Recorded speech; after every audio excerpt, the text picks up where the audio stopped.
Ladies and gentlemen, welcome back to another episode of the Success Series.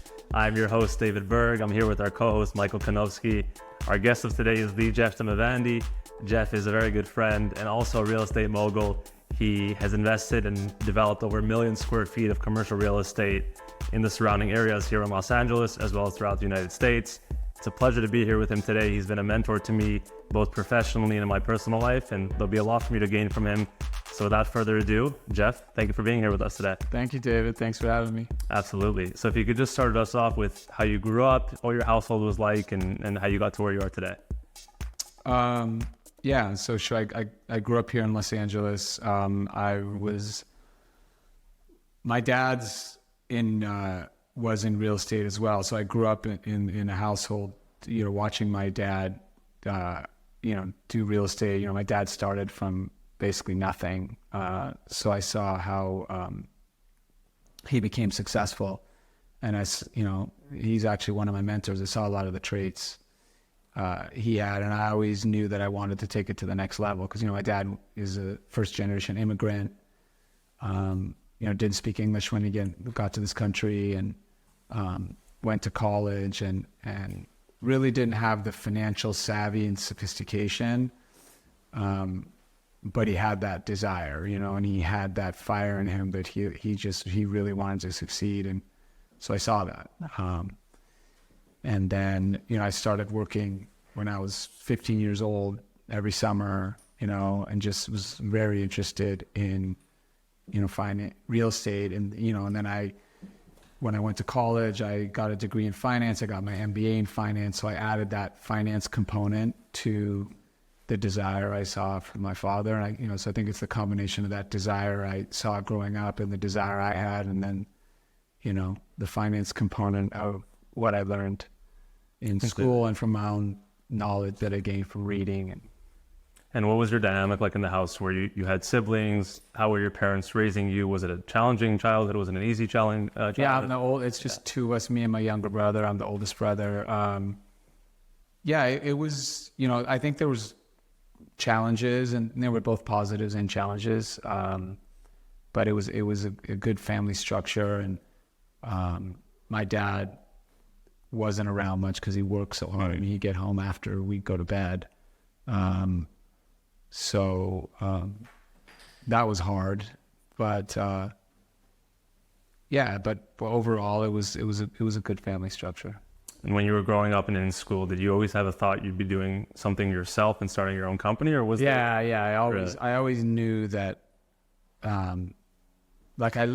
I did work for my dad for a few years after college, but I always knew I wanted to take it to the next level. That's why I got my MBA. That's why I studied finance. So I knew that there was that piece missing. And yeah.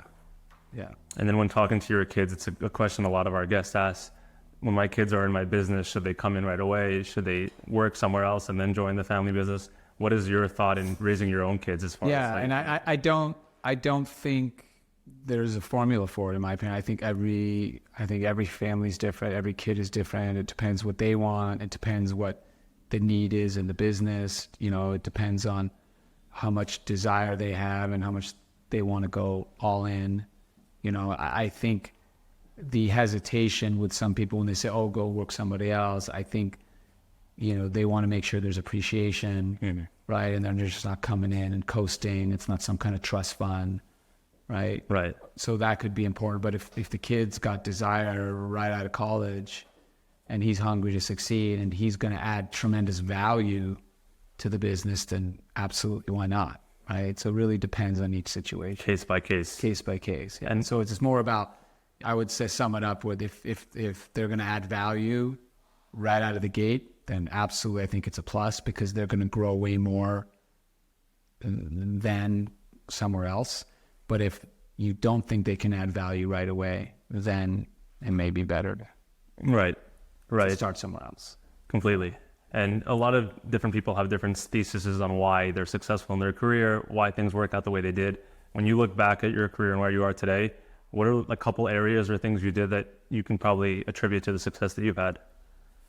I would say there's three main components. One is, like I was talking about, desire. I like to call it fire in the belly. You have to have that fire in the belly. No matter how smart you are, no matter how many good ideas you have, in order to succeed, there's going to be obstacles.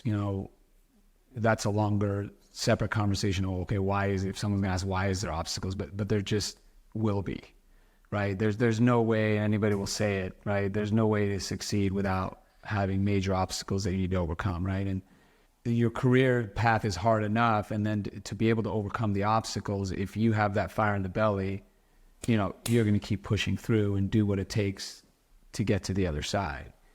If you don't have that fire in the belly, a lot of people quit too early, right? They're just, and a lot of times to succeed, you have to push to the other side. So I'd say that's probably the number one trait. And, I'm blessed that I think I just have that gift. Some people have to build it. And so I would say that. I would say the second thing is being, the knowledge base, right? So whether it's, getting a high level education or reading on your own, it doesn't matter, but it's to absorb knowledge, right? Read, and read more. I would say like that's been huge for me. So it's not just, my education, but I was and I still am a voracious reader of business, finance, real estate, anything in business. And it excites me. And it basically, I'd like to say it opens up the blinders, right? So it helps me tremendously, not just the direct knowledge, but again, when your blinders are open and you're working on a deal or you're working on a project, I mean, ideas come to you from something that you may have read 5 years ago, right? You just have that much more when you're talking to people, when you're negotiating, that knowledge base helps tremendously. So I highly recommend, whoever out there, read and read more. I mean, I would say that's number two. And then number three would be, it's an overused term, but, emotional intelligence, whatever kind of, it's the ability to communicate with people, ability to connect with people, ability to handle stressful situations with poise, professional, not reactive, not emotional. That helps tremendously. And I can tell you early in my career, I can't tell you how many deals I've blown from just becoming angry. Really? Yeah. I mean, give us one story how that played out. No, you just like you're negotiating a big deal, right? And someone's, let's say the other side, they're being difficult, and they triggered me, and I got angry, and I said something I shouldn't say, you know what I mean, and then you over negotiate because your ego gets in the way, and then the deal falls apart, you know what I mean? So, it's really important. So I think we talked about the knowledge base. That's the intellectual rigor and intelligence, but you also need that emotional intelligence. You mentioned both stress and anger. What are some things that you did to overcome stress, deal with stress on a day-to-day, which I'm sure you experience a ton of? Yeah, good question. So, I mean, I've been blessed for the last 30 years to have that. I'm a seeker, and I'll give you an example. In my MBA class, the first class I walked into, it was called organizational development in business, right? I was a finance major, so I'm going organizational development. I'm kind of looking at the syllabus, like, what's this class going to be about? And we walk in, and the professor says, okay, everybody, sit down, put your arms by your side. And then he started leading us into a meditation, right? And this is, you're getting your MBA, like, this is the last thing I was thinking about, right? And the whole idea, he's like, put your hands and be aware, like, sit down, take some deep breaths. And every time, you're going to be aware of your thoughts. And every time you have a thought, go back to feeling the consciousness in your hand, right? The whole idea was to make you aware of your thoughts, right? So from then on, I've had a meditation practice since I was in my early 20s. That's helped me tremendously. And the main thing that it made me realize is that we're not really our thoughts. We if we're not conscious and awake, our thoughts control us, right? We have this thought and you react to it, right? We have this thought and we react to it. So with that meditation practice, I was able to separate the thought from who I am and observe the thought. It's a big coined term, and a lot of businesses use it now. Back then, mindfulness practice. You talk about meditation in business, people would look at you like you're weird. Now it's all over the corporate world. I mean, they have meditation retreats and then mindfulness experts that come in, and it's like a big thing. But mindfulness is huge. Just being aware of your thoughts and being able to, choose which thoughts you want to act on and which you want to just let come through your consciousness and leave your consciousness. Right. So that was a big early thing. And then I've been on different spiritual paths my whole career, and that's helped me tremendously, again, for the same reason. Right. Did you always have a desire for spirituality? I was a seeker. I'm grateful for that too. And I just didn't know where it came from or how to channel it. So that class, sure enough, I was in an MBA class. I was right. We're not seeking that in that moment. Yeah, at all, and then right? that professor ended up being. I became really close with him. Okay. And I meet with him privately, and I asked to meet with him, and he helped me a lot. And I kept in touch with him throughout my career. But I would go have private meditation sessions with my professor. Wow. Yeah, I became so close with him. Yeah, he would tell me, Jeff, I'm not really supposed to do this. I'm like, yeah, but we won't tell anybody. That is very funny. I'm glad it was a good thing, right? Yeah. So then from there, just different spiritual traditions of yoga and different meditation retreats, and then of course I found Kabbalah, but not till later in my life, and that's really what took me to the next level. I was 38, so about 17 years ago. But yeah. What was your introduction to Kabbalah? How did you hear my it? uncle, Jim. Okay. Yeah, he's been studying since the 1980s. Wow. Kabbalah, yeah. So.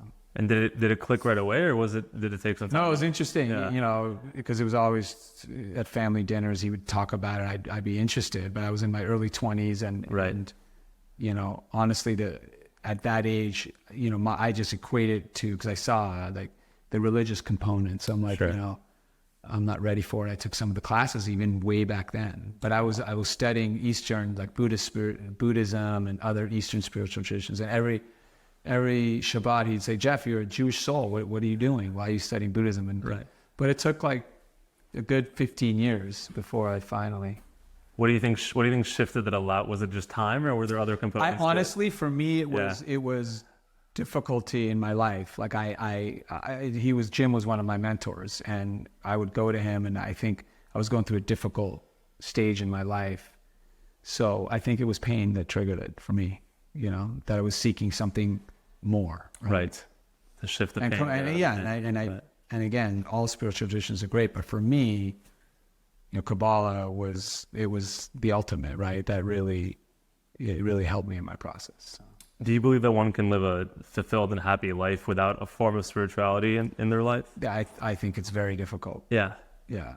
I just say from my experience, I couldn't. Right? It's hard. I can't speak for anybody else, but looking at my career, and look at all the challenges I've had. Again, I was talking about the three things, right? Desire, knowledge, and EQ.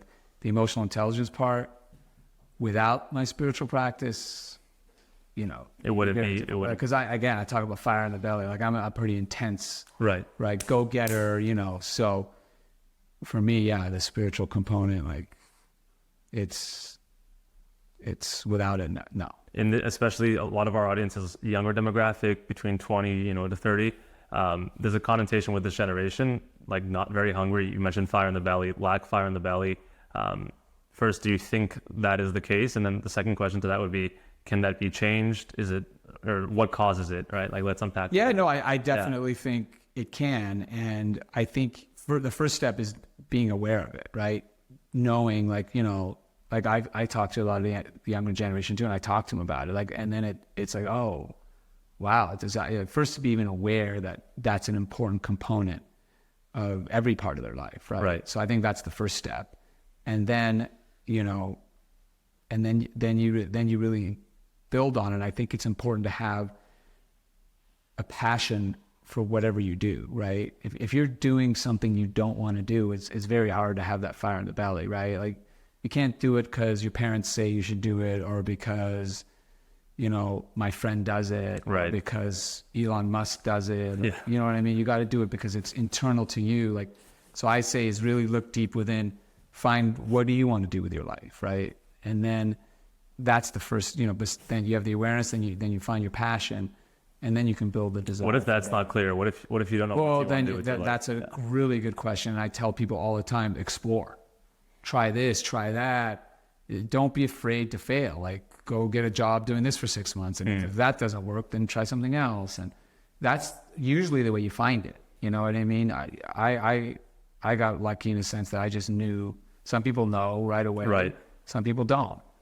And I think that's the best way. Don't get stuck in something. If you're unhappy, take the risk, leave, and try something else. Right. Don't stay for security and, oh, I'm afraid I won't be able to find another job. I won't have any money to pay for my rent. That's a sure way to quell, the desire. It's, you got to go after what you want and figure out what you want. So I would not only try a lot of things, but read a lot about different things. Again, reading piques your desire. Like for me, like finance, like I just love reading about finance. What are some of your favorite books that you've read, business, finance? I mean, like in the beginning is Barbarian and the Gates. It's way back, long time ago, but that was, about the whole high finance world, mergers and acquisitions and leverage buyouts. And,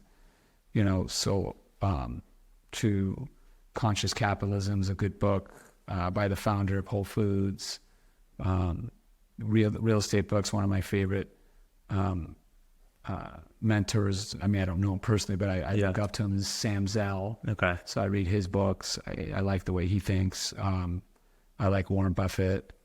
And then my favorite journal to read is The Economist. The Economist is a great magazine. It's London based, and it's about world economics, business, finance. So that's a great journal. Then your usual Wall Street Journal. Sure. Bloomberg. Just to be versed on what's happening throughout the world. Yeah, but then again, if somebody's not interested in business, for example, Right, that's what I was gonna. read about politics, read about law, read about medicine, read about just read about a lot of different things, and then you'll find your interest from there.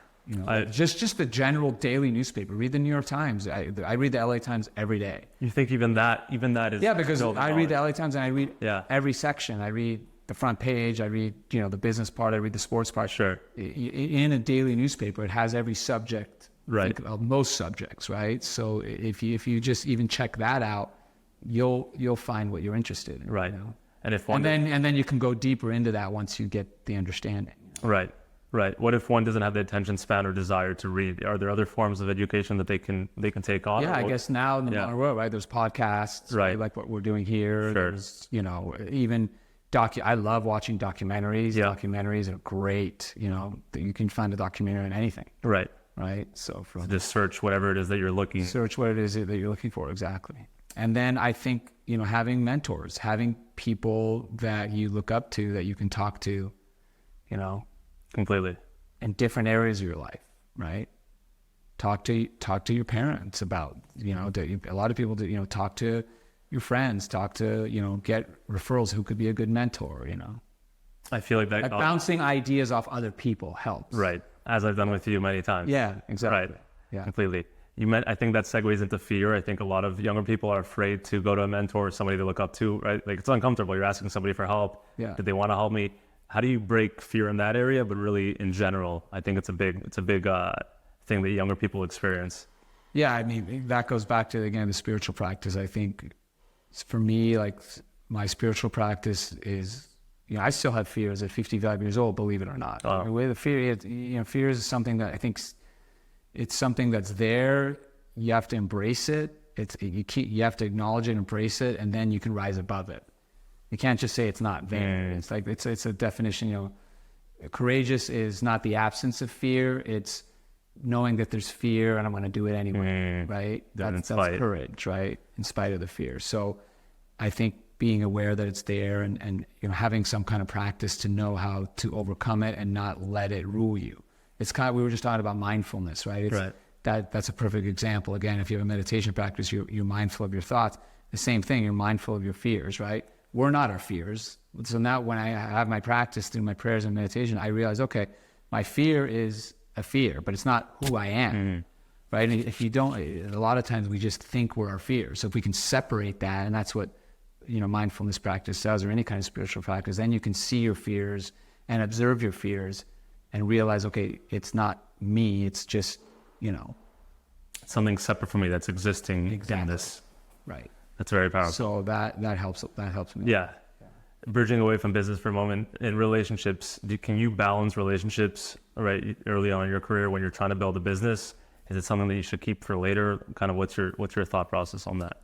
Like a marriage. So yeah, like a dating for marriage. Yeah, no, yeah. I don't. I'm not from that camp that, oh well, I got to build a career and then bring the wife away. Yeah, I think you can balance it, absolutely. I mean, I did. Right. I got married relatively young, and even before I got married, I'm a relationship guy. I was always in relationships. Right. There's definitely a way to balance it. I think it's healthy. Really? I think it's healthy. Yeah, I think it's healthy to have that balance. Even when you're younger. I think it helps you in your life. I think balance is important. Relationships, business, spiritual practice, some kind of physical activity, just the whole, I didn't mention that. I mean, it wouldn't be the top three, but I think for success in life, I think that balance of having that was important for me too. Completely. We always ask our guests this: what's one thing about Jeff Damavandi that maybe isn't publicly known that is something that is either true to you or something that you feel about yourself that you'd like to share with our audience? I think the most important part of my life is my spiritual practice, and it helps me in every part of my life. As a parent, as, in my intimate relationship, in business, 100%, with my health, with my outlook on life. And I'd also like to say is that a misconception people can have, and I want to share this about me, is that, oh, well, if I go deep into the spiritual practice, then I'm going to have to give up something else. Right. But not only, that was my fear. Not only is that not true, it's the opposite. It's like, not only not to give it up, your life will be more enriched in all those areas. Like, I still have my passions in life that I do, and I pursue more, like nature, music, right? I mean, skiing, all those, I do as much as or more than I ever did. So it's not something you have to give up. It enriches your life. It's like it helps me.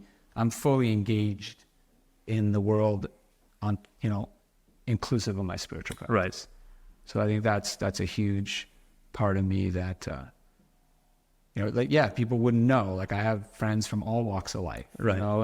And I think another thing which I think is a compliment for me, like some people would be insecure about. You can't really, when I was younger, I was insecure about, but you can't fit me into one, you can't stereotype Jeff, right? You can't say Jeff is just this or Jeff is just... Yeah, Jeff is this, he's this kind of guy. Right. This, it's...